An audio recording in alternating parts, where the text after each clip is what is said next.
I'm grateful this morning that we are all standing here and gathered together for the beginning of another program year in the life of our congregation. And I am ever so grateful for the ways in which in your lives you are the example of tolerance and understanding and openness to anyone that you meet, friend, neighbor, and stranger. It's kind of fascinating, the journeys that we take in our lives, and if there is anyone in this sanctuary who grew up in a very protected, isolated setting, it is undoubtedly me, who grew up in the mountains of northern Pennsylvania in a dairy farming community where everybody was either a farmer or they worked on a sawmill. And there was nothing like diversity. And I remember when I went to college, my first encounter with diversity, not simply people from all over the United States, but from all over the world. And then that enormous leap to go to seminary at Yale Divinity School, where the diversity was not simply a seminary that catered to the Christian churches, but a seminary that gathered aspiring students and leaders from all faith communities all over the world. And so among our friends in that Yale Divinity School setting were Christians and people who were preparing to be rabbis and people who were preparing to be imams in the Muslim community, and people who were representative of the Buddhist community. There was the room above me in the dormitory where we had an Indian prince who played his sitar every night until about 2 a.m.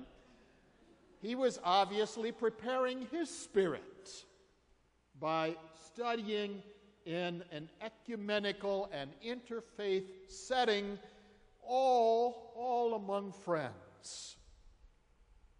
And we enjoyed each other.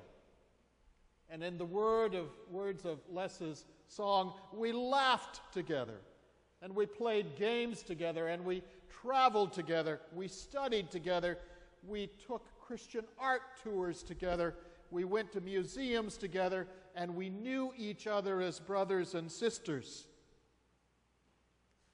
And of course, when you look at the world in which we live, there are those on the margins of every culture, every society, who would seek to harm, destroy, and somehow bedevil the culture, the setting, the worldwide community with their version of what God intends for the world. Fascinating that through the centuries, various religious leaders or fringe groups have seen it as their role to somehow utilize Scripture, whether it be the Torah, the Old Testament, or the New Testament, the writings of Jesus' life, or whether it be the Koran, to somehow say, our understanding of God is the only right way. Our encounter with God is the only authentic encounter, and no one else, no other culture, no other people have this superior understanding of God that we possess.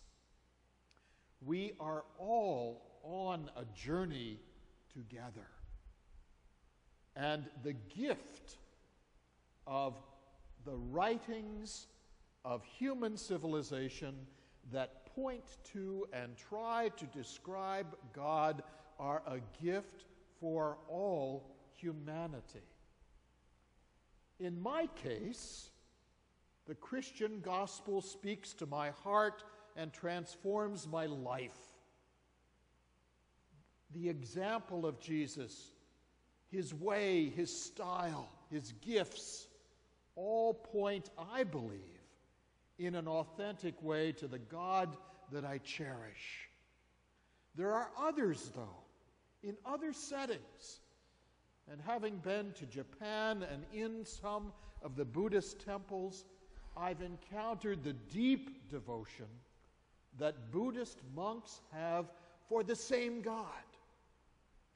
Hours of prayer, magnificent cultivated meditation gardens. And we've all seen on the news how monks in Indonesia have marched for human rights. There's an interesting collection of an understanding of what it means to be God's people. Even though we speak different languages and we may have somewhat different expressions in our prayers and in our faith systems. I was very concerned about the pastor in Florida and his desire to burn the Koran. I was concerned for a Coptic minister that I knew in Yale Divinity School who serves a congregation in Egypt. And he was on my mind all week because I knew that if Korans were burned here,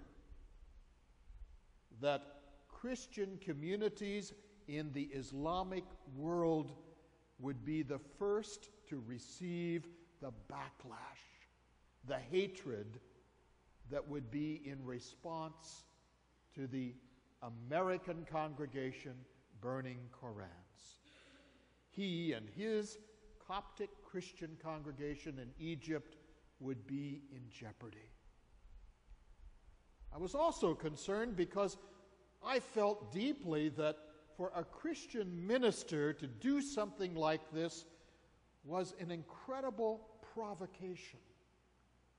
Are you calling the terrorism into the very heart of the faith community? If you will use the grounds, the buildings, the setting of a Christian congregation to burn a Koran, are you not inviting suicide bombers into that very setting as retaliation? Why? Why such a hideous, awful provocation? And I think as we moved through this week, and as we saw some people lighten up a little bit, back off, what really seemed apparent to me is that people of goodwill who live in every corner of this earth must allow that goodwill to prevail. Our desire as a Christian community is not to impose our way of life on someone else, but to share that way of life. And clearly, America does have a significant record of tolerance for all Christian denominations and all faiths. I understand there are some 2,000 mosques in America.